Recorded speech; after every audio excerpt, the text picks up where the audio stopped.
Picture this. You're tucked in bed.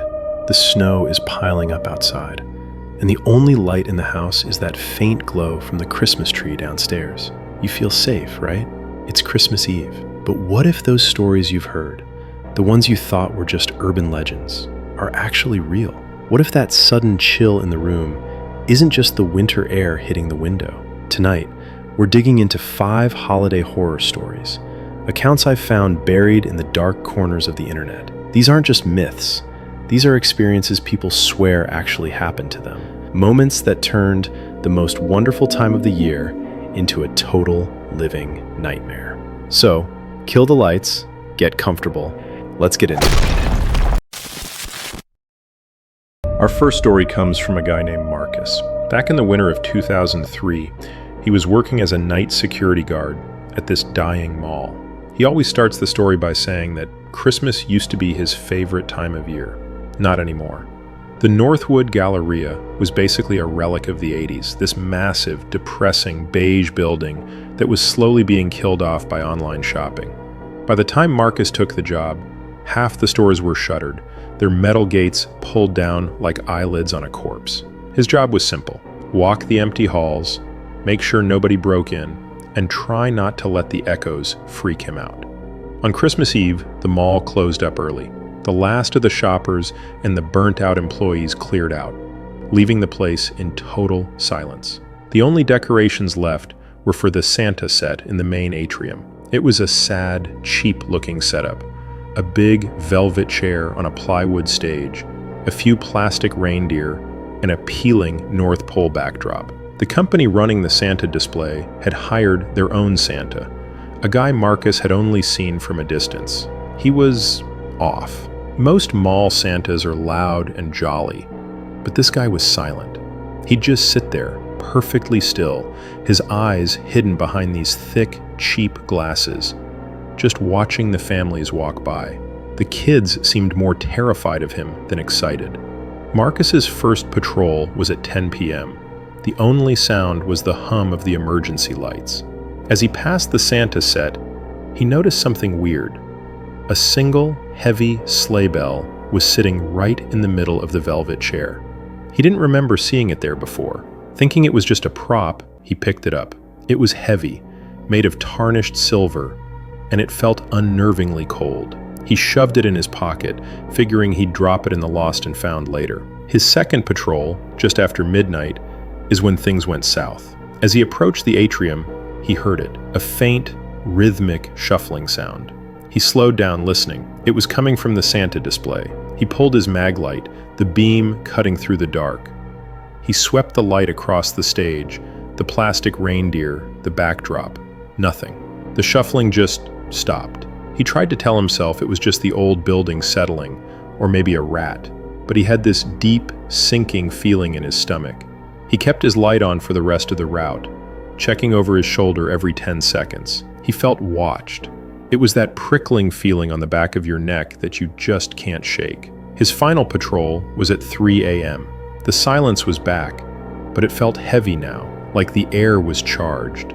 As he rounded the corner into the main atrium, he froze. He was there, the Santa. He was standing on the stage, his back to Marcus, facing that painted North Pole backdrop. Just standing there, completely still. "Sir?" Marcus called out, his voice sounding thin in the huge, empty space. "Mall's closed. You need to head out." The figure didn't turn. It didn't move. A wave of pure dread hit Marcus. Something was wrong. He took a hesitant step forward, gripping his flashlight. "Sir, I'm not going to ask again." Slowly, the man began to turn. The movement was stiff, unnatural, like a mannequin being jerked to life. As his face came into the light, Marcus saw the glasses were gone. His eyes were wide, vacant, and completely black. His mouth was stretched into this wide, silent grin that pulled the fake white beard tight against his skin. And then Marcus heard it again, the shuffling. But it wasn't coming from the man on stage. It was coming from behind the backdrop. A scratching, dragging sound. The Santa on the stage slowly raised a white-gloved hand and pointed. Not at Marcus, but at something right behind him. Marcus didn't dare turn around. He could feel a cold draft and smell something like damp earth and stale gingerbread. The shuffling behind the stage grew louder, followed by a soft, wet, tearing sound. Marcus didn't wait to see what it was. He bolted. He dropped his flashlight and sprinted through the dark, echoing halls, not stopping until he burst through the emergency exit into the freezing night air. He never went back. He left his final paycheck, his gear, everything. The police report the next day said the Santa actor had vanished. Marcus still has that sleigh bell, though. Every Christmas Eve, no matter where he hides it, he finds it in a new spot in the house. And sometimes, in the dead of night, he swears he can hear it ring. Just one single, cold note in the dark. Moving on, this next story was sent in by a woman who says this happened to her family when she was 9. It's the reason she still can't stand the sight of snow. Her dad had always dreamed of a picture-perfect Christmas in a log cabin deep in the mountains. In 2008, he finally made it happen. He rented a place so remote they had to take a snowcat for the last 5 miles. It was just her older brother Tom, and their parents. The cabin was beautiful, tucked away in a valley and buried under a thick layer of untouched snow. The first day was awesome. They had a massive snowball fight until they were all half frozen. As the sun started to set, Dad had an idea. "We have to build a snowman," he said. "It's not a real mountain Christmas without one." So they rolled 3 giant spheres of snow and stacked them up. It was a classic snowman, fat and happy.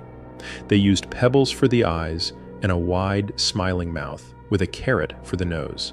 For arms, they found 2 gnarled, twig-like branches. Finally, Dad topped him off with his own red wool hat and wrapped his old scarf around its neck. He looked perfect.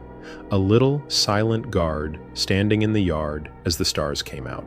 That night, a blizzard rolled in. The wind was howling, throwing snow against the windows.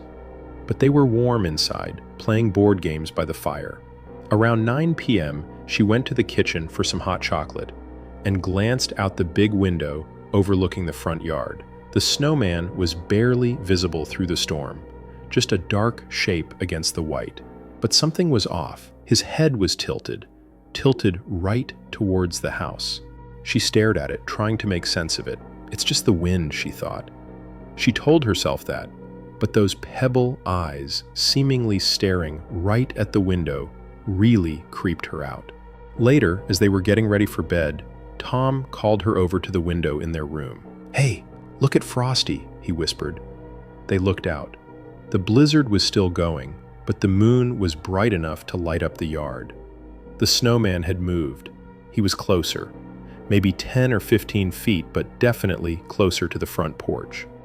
And here's the thing, there were no tracks in the snow around him. The fresh powder was a perfect, unbroken sheet, except for the single spot where the snowman was now standing. "Dad!" Tom yelled. Their parents came running, but they tried to brush it off. But Tom and her knew what they saw. They were so freaked out that Mom let them sleep in the parents' room that night. She couldn't sleep. She kept creeping to the window, peering out into the storm. And every time she looked, he was closer. Just a few feet each time. The pebble smile seemed to stretch wider in the pale moonlight. Those twig arms looked less like branches and more like long, grasping fingers. The final time she looked, her heart stopped. He was right at the edge of the porch. His face was pressed almost against the glass of the living room window downstairs. His pebble eyes were like black voids staring into the cabin. She started crying, shaking her dad awake. "He's at the window! He's at the window!" Her dad, finally seeing the real panic in her eyes, grabbed the heavy iron poker from the fireplace. He threw open the front door, ready to catch whoever was pulling a prank. The wind blasted in, filling the cabin with snow. But there was nothing there. The snowman was gone. The yard was a perfect, smooth, undisturbed blanket of snow. No tracks, no nothing. The snowman itself had just vanished. They left the next morning. Dad didn't say a word the whole way home, just drove in a grim silence. They never talked about it again. But sometimes, when it snows, she'll look out her window and for a split second, she thinks she sees a dark shape in the distance. A familiar silhouette with a red hat, just watching. This next account was sent in anonymously, about a yearly ritual on a quiet, forgotten cul-de-sac. The person who told me this grew up on a street that was a perfect little bubble, a single loop with 6 identical houses surrounded by woods. They called it the Circle. Every Christmas, it looked like a holiday card, but they had one tradition they never spoke about with outsiders: the caroler. It supposedly started years ago. On the second Saturday of December, at exactly 8 p.m., a man would appear at the entrance of the Circle. He was always alone, dressed in old-fashioned clothes, a long, dark coat, and a worn top hat. He would walk to the first house, stand on the sidewalk, and sing one single carol. It was never a song anyone recognized. It was this strange, haunting melody in a minor key. They called it the Carol of the Blackbird, because the only word they could ever make out sounded like blackbird, repeated over and over. The rule was simple. You did not open the door. You did not acknowledge him. You turned off your porch light, drew your curtains, and you waited for him to finish. After his song, he would leave a small, crudely wrapped box on the doorstep and move to the next house. Inside each box was always the same thing: a single dead blackbird on a bed of dried pine needles. It became their strange, dark ritual. They'd bring the little boxes inside, bury them in the backyard, and keep their mouths shut. It was the price they paid for their peaceful life. This went on for years, but in the winter of 2012, a cousin named Liam came to stay. He was a typical city kid, cynical and always looking for a laugh. Liam didn't listen to the warnings. The second Saturday arrived. Cold, clear night. At 7:55 p.m., the lights went off. Right on schedule, they heard the faint notes of the song drifting from the neighbor's yard.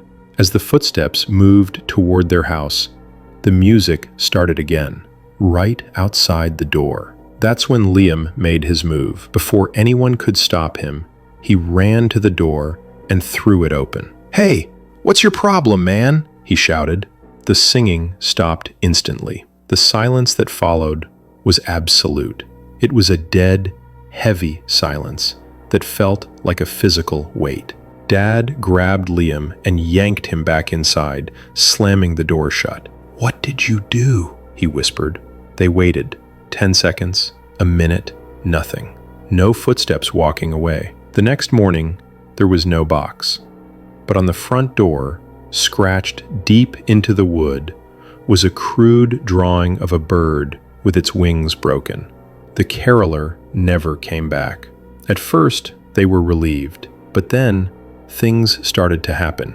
Unexplained power outages, strange illnesses, pets going missing. Last Christmas, the family in house number 1, the first stop he always made, they just vanished. No struggle, no note, just gone. They don't talk about it, but they all know. They broke the rules. And now, the silence he left behind is so much worse than his song. This fourth story comes from a group of friends who waited until the last possible second to get a Christmas tree. It was Christmas Eve around 4 p.m., and 4 friends, Sarah, Mike, Ben, and the guy telling the story, realized they didn't have a tree. A quick search pointed them to a place called Hollow Pine Farm, a remote U-cut place about an hour out of town. The drive was nice at first, but as they turned onto this long, unpaved road, the vibe shifted. The trees grew closer, blocking out the light. When they arrived, the place was a ghost town. A faded sign read, Hollow Pine Farm. An arrow pointed toward a shack with a single flickering bulb. "This is creepy," Sarah said. "It's perfect," Mike joked. "No crowds." They grabbed some saws and headed into the rows of pines. It was dead silent. They split up to find a tree. Suddenly, the guy heard it. A whistle, a simple two-note tune, high and piercing. Wee-woo. Then, silence. He found the others a few minutes later. They'd heard it too. While they were sawing down a fir, the whistle returned. Closer this time. Wee-woo. It felt like it was circling them. Ben remembered an old legend his grandpa told him about the whistler, a thing that lives in these woods and marks people when they hear its call. They finished cutting the tree in a total panic. As they lifted it, Sarah gasped. About 50 feet away, at the edge of the tree line, were tracks. They looked like large, bare human footprints, but the stride was impossibly long. Only 2 prints, like something had taken 2 giant steps out of the woods and stopped. They dropped the tree and ran. The whistle was right behind them now. Wee-woo! They burst out of the trees and sprinted for the car. The guy glanced back and saw a tall, impossibly thin shape detaching itself from a tree trunk. It was pale, long-limbed, and moved with a jerky, unnatural gait. They piled into the car and peeled out of there. He looked up Hollow Pine Farm the next day. The website was gone. There was no record it ever existed. But he did find articles about people missing in that county every December for the last 50 years. The locals call it the Whistler. Our final story isn't about a monster. It's about a presence. A viewer sent this in about a tradition that's been in their family for generations. Every Christmas Eve, this viewer says their father walks to the back door of their old farmhouse and unlocks it. He leaves it unlocked all night. It's for the guest. It started back in 1932 during a brutal winter. A thin, shivering man in rags knocked on the door. The great-grandfather invited him in and shared their meal. The man ate in silence, nodded, and left. The next morning, a small, perfectly carved wooden bird was on the porch. From that year on, the family's luck changed, so they kept the tradition. Every year, a new carving would appear. A fox, a deer, an owl. When the viewer was a kid, it was magical. But as they got older, it started feeling unsettling. The dogs would whine and hide. There was this heavy, ancient stillness in the house. The year they turned 17, everything changed. They were lying in bed around 3 a.m. and heard it. The back door clicked open. Then, footsteps. But they weren't quiet. They were heavy and wet. The sound of soaked boots on hardwood. The footsteps moved into the living room. Then, for the first time ever, they started coming up the stairs. The viewer was paralyzed. The steps paused right outside the bedroom door. There was a slow, deep, rattling breath, like air being pulled through water. After an eternity, the steps moved past the door toward the parents' room. Then, silence. The next morning, everything looked normal, but on the back porch, the carving wasn't wood. It was carved from bone. A small, perfect human hand. Fingers curled as if grasping for something. The trail of melted water didn't stop at the fireplace. It led up the stairs, and the water was tinged with red. In the display cabinet, there was a new addition, a small wooden figure of a little girl sleeping in her bed. It looked exactly like the viewer. They still unlock the door every year. They have to. They're terrified of what might happen if the door is ever locked. The line between holiday magic and holiday terror is a lot thinner than we think. A sound in the night, a stranger's smile, a tradition that feels just a little off. Sometimes that's all it takes to turn a silent night into a sleepless one. What about you? Do you have a holiday story that still sends a chill down your spine? If you do, share it in the comments. We'd love to hear it. And if you want more nightmares like these, make sure to subscribe and hit that notification bell. Thanks for watching, and try to have a safe and Merry Christmas. You never know who or what might be listening.